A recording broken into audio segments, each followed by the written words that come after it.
sur cette vidéo qui porte sur la justice. Les lois peuvent-elles être justes? Et donc c'est la suite, de notre cours pour les séries technologiques. Voilà, comme ça vous aurez toutes les connaissances requises pour la rentrée.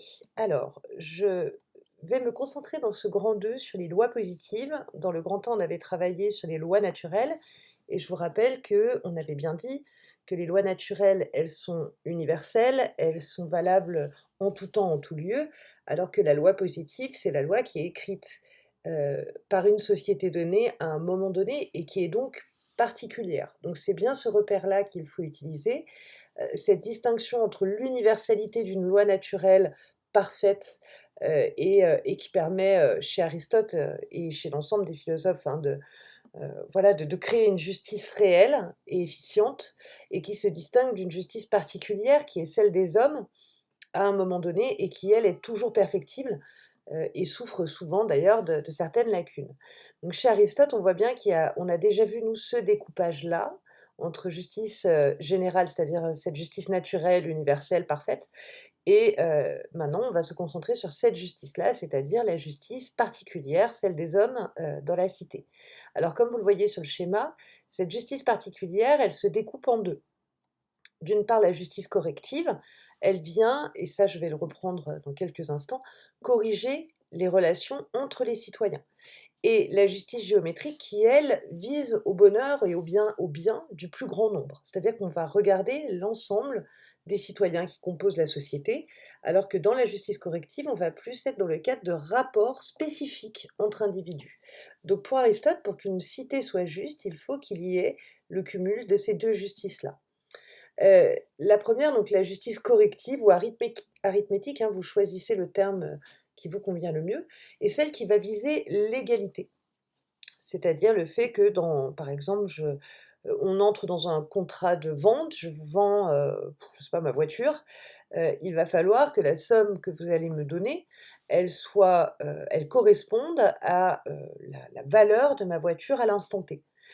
Si moi je vous vends ma voiture trop chère par rapport à ce qu'elle est, vous allez être spoliés, vous allez être un peu volés et donc du coup, vous voyez bien qu'il y a une rupture d'égalité entre nous. Inversement, si vous me donnez une somme plus petite que la valeur de ma voiture, moi je vais être spolié et donc rupture d'égalité entre nous.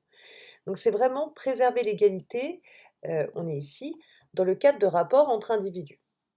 Cette justice corrective ou arithmétique, elle peut être volontaire, on est d'accord pour vendre, ou pour acheter et du coup, on est tous volontaires pour procéder à la vente. Ou alors elle peut être involontaire, par exemple, si l'on force l'un des 2 participants, à rentrer en interaction. Je vous donne l'exemple du vol, par exemple. Lorsqu'on est volé, bah, il y en a forcément un des 2 qui est forcé par la volonté de l'autre. Idem pour, bah, Aristote donne ces exemples-là, hein, le vol, le viol, l'empoisonnement, voilà, il y a pas mal de de ruptures d'égalité entre citoyens qui se font, le meurtre évidemment, qui se font parce qu'on force l'autre. Et donc dans ce cas-là, il faut restaurer ces rapports d'égalité entre les citoyens. Je vous ai mis ce petit schéma très connu, hein, qu'on voit souvent, apparaître un peu partout. Donc l'égalité, c'est chacun a la même chose à proportion, hein, à proportion égale. La justice géométrique, elle, qu'on appelle aussi justice distributive, elle vise à préserver l'équité dans une société, c'est-à-dire à redonner en fonction des honneurs, en fonction de ceux qui se sont engagés pour la collectivité. Autrement dit, ça va être de donner ses chances à chacun. Donc l'équité, voilà, correspond ici au fait que nous puissions tous avoir les mêmes chances, au final. Ici, c'est juste parce que c'est égalitaire quelque part, mais c'est injuste pour celui qui souffre d'une faiblesse. Alors que là, finalement, la société aide à reconstituer une forme de justice, qui serait, une justice, comment dire? Faite par les hommes, on n'est pas dans un rapport comptable ici, et qui permet en fait de mettre tout le monde à une forme d'égalité, mais qui n'est plus comptable. J'espère que je suis claire. Donc voilà, l'équité c'est, alors moi j'ai un exemple qui est souvent parlant, je prends l'exemple de l'enfant de Samuel Paty, qui est devenu pupille de la nation, à la suite du meurtre de son papa. C'est-à-dire qu'on estime que son papa était un fonctionnaire, donc un représentant de l'État, qu'il a été tué, assassiné dans l'exercice de sa fonction et que son enfant en fait, eh bien, a une perte considérable et que la société lui doit quelque chose. C'est aussi valable pour les enfants de militaires, par exemple. Et donc, pupille de la nation, c'est un statut où c'est le peuple français qui devient finalement le tuteur de cet enfant en contribuant à subvenir à ses besoins jusqu'à ce qu'il ait une vie autonome. Voilà, donc c'est ces 2 éléments-là, en fait, qui font que la loi positive sera juste selon Aristote, c'est à partir du moment où égalité et équité seront préservées et cette justice-là permettra le bonheur des citoyens. J'en arrive à mon petit 2. Les lois positives, sont garantes de alors la sécurité et la vie chez Thomas Hobbes. Thomas Hobbes fait partie, des philosophes que l'on nomme les philosophes du contractualisme ou du contrat social. C'est pour ça que je parle d'état social. Je vous le mets entre parenthèses ici. Donc le contrat social, c'est un pacte, qui va être passé par l'ensemble des hommes, pour se constituer en État et voir quelles seraient les valeurs à préserver en priorité, ou les valeurs en fait qui vont servir de socle à la structuration de ce contrat social et de cet État. Tous ces philosophes du contrat social imaginent un état de nature. J'insiste sur ce mot, c'est un état imaginaire. C'est quoi cet état de nature? C'est comment seraient les hommes avant la création d'une société organisée. C'est-à-dire s'il n'y avait eu, avant notre société, aucune loi, aucune règle, comment on se serait naturellement comporté. C'est imaginaire. Ça veut dire que ce n'est pas un état qui a existé, c'est pas historique, c'est pas des recherches qui ont été faites par ces philosophes-là. C'est-à-dire qu'ils estiment en fait que la nature de l'homme serait. Et donc chez Thomas Hobbes c'est un philosophe qui a vécu petit, des guerres civiles nombreuses en Angleterre et qui a été traumatisé par la violence que les hommes sont capables en fait de s'imposer les uns aux autres. Et donc pour Thomas Hobbes, naturellement, s'il n'y avait aucune loi, s'il n'y avait aucune règle, les hommes seraient dans un état de nature ultra violent. C'est-à-dire qu'on serait dans un état de guerre de tous contre tous, et on serait finalement tous en lutte pour survivre. De ce fait, le sentiment principal qu'on éprouverait serait la peur. La peur de l'autre, la peur d'une mort violente, et on ne pourrait plus vivre, c'est-à-dire qu'en fait on serait totalement libre, hein, puisqu'il n'y a pas de loi, mais on ne pourrait plus vivre sereinement parce qu'on aurait constamment peur, de la violence que l'autre serait susceptible de nous imposer. Le deuxième point important, c'est que pour Thomas Hobbes, nous sommes dans cet état de nature, dans ce qu'on appelle une égalité de puissance. C'est tout à fait paradoxal, parce que nous n'avons pas tous les mêmes capacités physiques. Certains d'entre vous courent très vite, certains d'entre vous sont très forts, certains d'entre vous sont très malins ou très rapides. Et au final, en fait, on est tous inégalitaires quand on regarde notre puissance. Seulement pour Thomas Hobbes, nous sommes tous égaux dans notre capacité à exploiter librement la puissance qui est la nôtre. C'est-à-dire que quelqu'un, par exemple, qui a une force physique très forte, on imagine la montagne dans Game of Thrones, par exemple, qui a une force physique légendaire, eh bien, il pourrait, même si sa force, finalement, ce serait un vrai plus, mais il pourrait être anéanti par quelqu'un de beaucoup plus rusé que lui. Et donc, chacun a une puissance, un potentiel à exploiter. Et c'est la raison pour laquelle nous sommes tous dans cette peur de mourir, parce que tout le monde finalement aurait une forme de potentiel pour survivre, pour préserver sa vie, et donc sans hésiter à utiliser une forme de violence pour pas que l'autre en fait, puisse représenter un danger. De ce fait, quand nous allons basculer à l'état social, nous allons vouloir sortir de cet état de guerre. Et donc nous allons choisir un état léviathan qui est un état tyrannique, c'est-à-dire qu'on va choisir un homme qui va être celui qui va nous gouverner et on va lui conférer tous nos droits. C'est-à-dire on cède nos droits naturels, on les abandonne à cet État qui est très puissant et qui va finalement lui gouverner sans peur, c'est-à-dire qu'il a le droit de couper des têtes s'il faut, le but étant de maintenir la sécurité dans la société. Je vous montre en fait une image qui illustre le livre du Léviathan de Thomas Hobbes. C'est la manière dont il représente cet État. Le Léviathan, il faut savoir que c'est un monstre biblique à la base, qui inspire quand même une forme de peur. Voilà, donc le Léviathan de Hobbes, c'est un homme et on voit bien que son corps est constitué de tous les hommes qui composent le peuple et qui regardent en fait son visage. On voit que c'est une royauté parce qu'il porte une couronne et qu'il a un sceptre dans la main. Ce sceptre signifie qu'il est aussi le représentant de l'Église. C'est-à-dire que Thomas Hobbes disait qu'en gros les religions pouvaient être une source de discorde dans la société et donc que de fait il fallait que ce soit l'État qui contrôle l'Église. Et bien sûr il a l'épée qui est le symbole de la force, c'est-à-dire que la loi qu'il va décider d'appliquer, il la fera régner en usant de la force sans aucune limite. C'est très intéressant parce que sur ce frontispice, cette image, on appelle ça un frontispice, c'est noté, une phrase extraite de l'Ancien Testament du livre de Job: «Non est potestas super terram que comparetur», ce qui signifie: «Il n'est aucune puissance sur terre qui puisse lui être comparée». Voilà, donc j'en termine avec Thomas Hobbes. Donc les lois positives chez Thomas Hobbes sont justes lorsqu'elles garantissent la sécurité et la vie, c'est-à-dire quand elles permettent la sécurité du peuple. Et le peuple, en fait, a le droit de destituer le Léviathan, lorsque celui-ci n'est plus capable de maintenir, la sécurité. J'en arrive au petit 3. Donc chez Jean-Jacques Rousseau, dans le livre qui s'appelle «Le contrat social», les lois positives seront justes à partir du moment où elles permettront de garantir la liberté et l'égalité. Alors j'espère que ça vous fait penser à quelque chose quand même. Il manque la fraternité, mais vous voyez bien qu'il y a une très grande influence en fait, du contrat social, c'est-à-dire le livre de Jean-Jacques Rousseau heu, sur la transition politique qui a été la nôtre au XVIIIe siècle. C'est-à-dire qu'on estime que la Révolution française est née, des idées rousseauistes, d'une société en fait qui serait une société égalitaire, dans lequel le peuple aurait le pouvoir. Alors, Rousseau est aussi un philosophe contractualiste, philosophe du contrat social, et il va aussi imaginer un état de nature. Alors pour lui, il y a 2 temps dans cet état de nature. Le premier temps, c'est le temps du bon sauvage, c'est un homme tranquille qui vivait seul, qui ne rencontrait les autres que pour, assouvir ses besoins, donc boire, manger, dormir, se reproduire, qui avait 2 sentiments en lui, des sentiments moraux, c'est-à-dire l'amour de soi, qui lui permettait de se conserver, et la pitié, qui était le refus de voir son semblable souffrir. Et puis on va voir en fait qu'en ayant des interactions les uns avec les autres, eh bien on va finir par, heu, gagner en confort, on va finir par, acquérir des biens, et de la propriété vont naître les rivalités et les jalousies. C'est-à-dire que ces inégalités qui vont être créées par la propriété et l'appropriation, vont finalement venir corrompre la nature, qui était une bonne nature de l'homme, à l'état sauvage.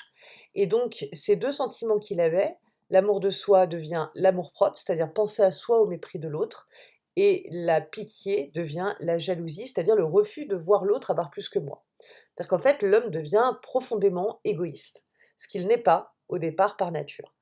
Et donc pour sortir de cet état de rivalité, attention, c'est pas un état de guerre comme chez Hobbes, c'est juste un état de rivalité, eh bien nous allons créer un état social, qui est pour le coup non pas une tyrannie ou, comment dire? Une royauté comme chez Thomas Hobbes.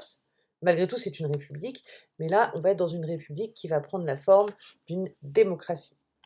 Et donc chez Rousseau, le principe de base, c'est que tous les hommes sont égaux en droit, il n'y aura jamais un être supérieur à un autre. Donc en fait, on ne va pas élire comme chez Hobbes un représentant qui va venir nous gouverner, on va tous se gouverner nous-mêmes. C'est ce qu'on appelle la volonté générale. C'est-à-dire que le but en fait, ça va être qu'on se retrouve tous, qu'on discute et qu'on choisisse les bonnes lois, qui vont permettre de faire du bien à l'ensemble de la société et auxquelles du coup on se soumettra volontiers, puisqu'on les aura choisies. C'est-à-dire que chez Rousseau, la liberté, ça passe par le fait de se soumettre à la loi qu'on a choisi d'instaurer. Et donc au final, cette volonté générale, elle permet en fait de préserver l'égalité, puisque tout le monde va pouvoir contribuer à l'élaboration de cette loi, et la liberté, puisque je vais me soumettre à une loi que j'ai choisi en fait de rédiger, d'élaborer et de rendre, officielle. Et donc finalement, le contrat social chez Rousseau, c'est l'acte par lequel le peuple se constitue en peuple souverain. Et ça, c'est fondamental. C'est pour ça que les 2 piliers de la philosophie de Rousseau, et une loi juste, en fait, est une loi qui garantit à la fois la liberté, donc qui est choisie par le peuple, et qui garantit l'égalité, c'est-à-dire qui est choisie par l'ensemble des individus qui composent le peuple, autrement dit par l'ensemble des citoyens. Je vous ai mis un petit texte de Rousseau, on le lira ensemble en classe à notre retour. Alors, je décide volontairement de ne faire que 2 sous-parties dans ce grand 3 parce que ça on a déjà pas mal de choses. La première, c'est de se demander, on va dépasser un peu le débat de base, mais on va se demander si finalement la loi positive, elle n'est pas créatrice ou correctrice d'injustice sociale. L'idée, c'est de se dire: «Est-ce que la loi, en fait, elle est toujours garante de la justice?» Eh bien non, la loi peut parfois aussi générer de l'injustice. Alors, la loi qui va permettre de corriger les injustices, et donc quelque part le fait que nous soyons des êtres un peu corrompus, eh bien on va retrouver cette vision-là chez 2 philosophes. Platon, qu'on connaît tous, dans La République, je crois, il faudra que je confirme ça, il écrit en fait une allégorie qui est celle de l'anneau de Gygès. Vous savez, Platon, on a déjà fait l'allégorie de la caverne, on a déjà fait, voilà, on a déjà fait quelques mythes platoniciens. L'anneau de Gygès est assez sympa. Gygès est un berger qui trouve un anneau d'invisibilité. Donc on voit déjà que Platon, il a légèrement influencé Tolkien. Il va, au moment où il est invisible, tuer le roi et vouloir prendre sa place aux côtés de la reine. Et finalement, ce que démontre cette fable de Platon, c'est que lorsque nous sommes invisibles, c'est-à-dire lorsque nous n'avons pas la peur d'être pris et d'être, punis, eh bien, nous n'avons aucune peur de la sanction. Je vous donne un exemple, très comment actuel. La ville de Lyon est passée à 30 km/h, tout le monde roule à 30 km/h là où il y a un radar. Mais au final, si vous observez bien, il est assez rare en fait, que, tous les citoyens respectent la limitation à 30 dans toutes les rues de la ville de Lyon. C'est assez rare. Pourquoi? Parce que quand on n'a pas peur de la sanction, on a moins tendance à respecter la loi. Le deuxième auteur qu'on peut utiliser, c'est Nicolas Machiavel, qui est au départ, c'est un philosophe italien du XVIe siècle qui a écrit Le Prince, qui a été très proche des Médicis, et qui a été, alors il faisait partie il était conseiller politique en gros, il a été, comment dire? Éconduit, si je peux le dire comme ça, et puis il va essayer de revenir, dans les arcanes du pouvoir, et pour ça, il va publier Le Prince, qui est un cadeau qu'il va faire de mémoire, mais il faut que je vérifie là encore, à Laurent II de Médicis, pour, revenir en fait dans les faveurs de cette famille et reprendre ses fonctions politiques. Et ce livre, en fait, il s'avère que c'est un livre de stratégie politique pour les gouvernants, de manière à ce qu'ils puissent se maintenir au pouvoir. C'est un livre qui est beaucoup lu par les chefs d'État. Obama, disait que c'était son livre de chevet, par exemple. Donc voilà, Machiavel a encore une forte influence aujourd'hui, parce que son propos est assez, enfin c'est l'intelligence technicienne du politique. Et de ce fait, chez Machiavel, et je vais commencer par ce point, en politique, il y a pas de morale. C'est lui qui a dit cette phrase: «La fin justifie les moyens», c'est-à-dire le but, l'objectif justifie tous les moyens, y compris les moyens qui ne sont pas moraux. Et donc pour Machiavel, il n'y a pas, de possibilité de mettre de la moralité en politique. Pourquoi? Parce que les hommes, en fait, selon lui, sont de base méchants. Ils ne sont pas capables, en fait, de se gouverner eux-mêmes, ils ne sont pas capables de se régenter eux-mêmes, et donc il va falloir que le prince, en fait, soit capable de dompter la fougue, de ses citoyens. C'est pour cela qu'il ne doit pas faire preuve de morale, parce que la morale pourrait brider ses actions. Le but étant qu'il se maintienne au pouvoir. Alors ce qu'on dit très peu de Machiavel, c'est qu'il se maintienne au pouvoir, pour permettre au peuple de retrouver, en fait, le pouvoir à un moment donné. Mais en attendant, le prince se concentre sur ce passage politique où c'est le prince qui gouverne. Et donc le prince, il est doué d'une intelligence très pragmatique. Il doit faire preuve enfin, il a 2 figures en fait, on le représente par 2 animaux. À la fois, il doit avoir la force du lion, c'est-à-dire ne pas hésiter à user de la force quand les circonstances le légitiment, et la ruse du renard, parce que s'il n'utilise que la force comme chez Thomas Hobbes, eh ben, il risque d'être renversé par le peuple. Donc il doit parfois aussi user d'une forme de séduction, user d'une forme de finesse, pour ne pas que le peuple en fait, ait trop de comme ça a été le cas en Syrie avec Bachar el-Assad, eh bien, il y a eu un renversement parce que la tyrannie est trop visible et qu'à un moment donné, la force seule n'est plus acceptable. Alors là, je parle de la force, heu, c'est l'illégalité absolue dans l'usage de la force et l'illégitimité, ça va sans dire. Et donc, ce prince, il doit avoir plusieurs qualités. Il doit faire preuve de ce qu'on appelle la virtu. Alors, c'est pas la vertu, c'est la virtuosité. C'est-à-dire qu'il doit être capable de cette vraie intelligence face aux événements que lui impose la vie politique. Eh bien, il doit toujours réagir en bonne intelligence. Ça veut dire savoir dompter, en fait, les circonstances pour se maintenir au pouvoir. C'est pour ça que la morale, en fait, viendrait le brider, et il ne peut pas faire preuve de moralité. Ça ne veut pas dire qu'il est immoral, ça veut dire qu'il ne doit pas faire preuve de moralité, il est donc amoral. Sans suffixe privatif a, ici, sans moralité. Et donc la loi, pour Machiavel, c'est un instrument politique qui permet au prince de se maintenir au pouvoir et de gouverner son peuple. C'est ce qu'il appelle la force des hommes, en fait. La loi, en fait, c'est ce qui permet C'est pas comme la force du lion, où on va utiliser de la force physique pour imposer sa puissance. Là, ici, c'est, la qualité de l'homme qui va utiliser la loi, qui va l'instrumentaliser pour se maintenir au pouvoir. Donc le but étant évidemment de, travailler et d'empêcher les hommes d'exprimer cette nature humaine corrompue qu'ils ont. J'en termine avec le fait que la loi soit maintenant créatrice d'injustice sociale. C'est-à-dire que les lois qu'on va adopter vont finalement, nécessairement, générer de l'injustice au sein de la société. Alors ça, c'est un auteur que j'aime particulièrement, qui s'appelle Alexis de Tocqueville, qui a écrit un livre qui s'appelle De la démocratie en Amérique. Et Alexis de Tocqueville, il va observer l'émergence des nouveaux régimes démocratiques en faisant une analyse comparée entre la France et les États-Unis, enfin l'Amérique, et il va, essayer de voir comment les hommes se sont emparés du pouvoir et comment cette démocratie a pu s'instaurer. Donc il remarque une première chose, c'est que, dans la démocratie, les hommes sont avides d'une recherche d'égalité. Ils sont assoiffés d'égalité, ils ne revendiquent que cette égalité et au final, c'est pas une égalité réelle. C'est pas une égalité qui vise à nous mettre tous au même niveau les uns les autres. C'est une égalité qui vise à ne pas être spolié soi-même par rapport à celui qui est en face de soi.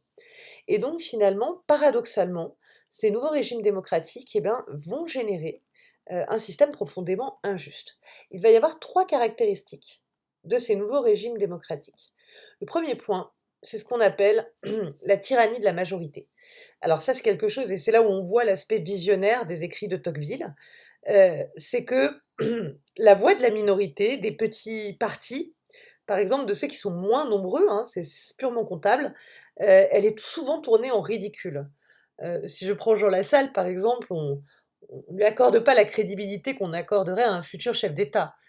C'est une ses campagnes en général sentent très bon le fromage et le produit de terroir, mais on ne lui accorde pas une crédibilité suffisante pour gouverner un pays comme la France et au final, on tourne en ridicule la voix des personnes qui seraient pour Jean Lassalle. Voilà, donc c'est un exemple très très sommaire, hein, je ne rentre pas dans les détails ici, le but n'étant pas de faire un débat politique. Mais au final, la majorité vient s'imposer et écraser la voix de la minorité en la tournant en ridicule. La deuxième chose qui caractérise ces nouveaux régimes démocratiques et vous comprenez pourquoi on est dans l'injustice sociale, c'est que c'est un système qui a laissé les individus seuls face à eux-mêmes. Puisque lorsque l'individu, qui est censé avoir le pouvoir, hein, dans la démocratie, eh bien, il a, besoin en fait de faire valoir, son point de vue ou ses idéaux ou des injustices, eh bien, il ne sait pas vers qui se tourner. Et donc en fait, le pouvoir s'est satellisé au-dessus de l'individu qui ne peut plus avoir accès à lui, ce qui est tout à fait paradoxal. Et donc au final, là où normalement la démocratie, on la représenterait comme une chaîne avec des anneaux qui sont mêlés les uns aux autres, là il y a eu une sorte d'explosion et tous ces anneaux ont été placés les uns à côté des autres sans être liés. Les individus, c'est un anneau et au final, nous ne sommes plus liés aux autres puisque nous sommes tournés sur nous-mêmes. Et Tocqueville, il a une citation où il dit, donc il parle des nouvelles démocraties, il dit: «Je vois une foule innombrable, d'individus, centrés», alors en gros là je travestis un peu son propos, mais, centrés en fait sur leurs petits et vulgaires plaisirs, qui vont tourner, sur eux-mêmes, sans relâche et qui en fait ne sont plus capables de se concentrer sur le bien commun. Mais parce qu'en fait le système ne le permet pas. Et puis le dernier point du coup, c'est comme l'individu est laissé seul face à lui-même, eh bien, on va parler d'un despotisme doux. C'est-à-dire un État, qui est totalement laissé libre de faire ce qui lui semble bon, face à des individus qui sont préoccupés par eux-mêmes. Et donc au final, la démocratie aujourd'hui, c'est le fait pour le peuple de se laisser gouverner par, un pouvoir qui sera plein et entier, pour le gouvernant, tant que les intérêts personnels de celui-ci ne sont pas attaqués. À partir du moment où on touche l'intérêt personnel, on va voir, poindre, une forme de révolte. Pour peu que cette révolte, en fait, se constitue en une force importante et là, en l'occurrence, c'est ce qu'on appelle, la manifestation, par exemple, hein, qui est un droit dans notre république. Là, le peuple aura potentiellement la capacité d'être entendu. S'il reste seul face à lui-même, là, c'est tant pis, il vit l'injustice. Et donc au final, on voit bien que ce despotisme doux est générateur d'injustice sociale, nécessairement. Puisque, l'État n'est pas concerné par ce bien commun, il est concerné uniquement, par les lois qui lui semblent légitimes d'adopter à un moment donné, mais pas forcément, pas nécessairement par le bien de tous. Et donc finalement, la loi ne sert qu'aux intérêts du plus grand nombre. Ça veut dire que quand on parle du plus grand nombre, on parle d'une majorité, on ne parle pas de la totalité. Donc il y aura forcément, des petites voix qui vont souffrir de cette injustice. Et il n'est pas dit que le plus grand nombre ait nécessairement raison. Ce qui veut dire que celui qui a raison et qui est dans le juste, en fait, il ne saura pas se faire entendre et il sera isolé. Et donc on voit bien que, finalement cette démocratie de Tocqueville, eh bien, elle s'oppose au principe universel de justice et elle ne fait que générer de l'injustice sociale. Voilà, j'en ai terminé pour ce cours, j'espère que ça vous aura intéressé, et je vous dis à bientôt.